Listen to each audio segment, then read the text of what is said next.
अगर आप तय कर लेते हैं कि मुझे इस मुसीबत से निकलना है तो जरूर निकल जाएंगे। तालीम एक सबसे ताकतवर हथियार है जिसे आप दुनिया को तब्दील करने के लिए इस्तेमाल कर सकते हैं।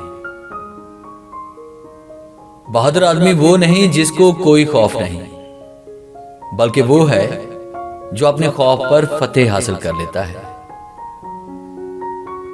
जिंदगी में आगे बढ़ने का सबसे बड़ा फार्मूला यह है कि पहला कदम उठाओ।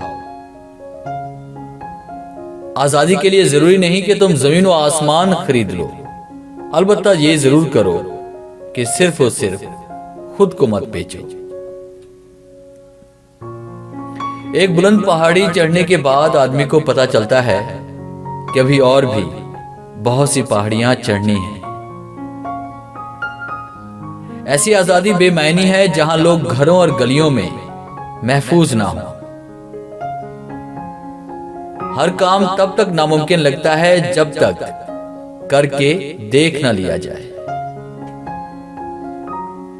एक मंजिल पर पहुंचने के बाद इंसान ये देखता है कि उसके बाद और भी बहुत सी मंजिलें हैं जहां पहुंचना है।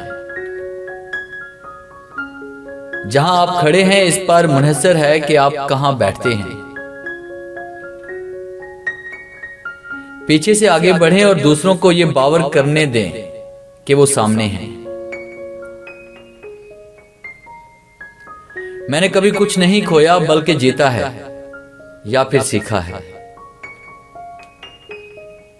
पैसा आपको कामयाबी नहीं देता बल्कि आजादी कामयाबी को मुमकिन बनाती है।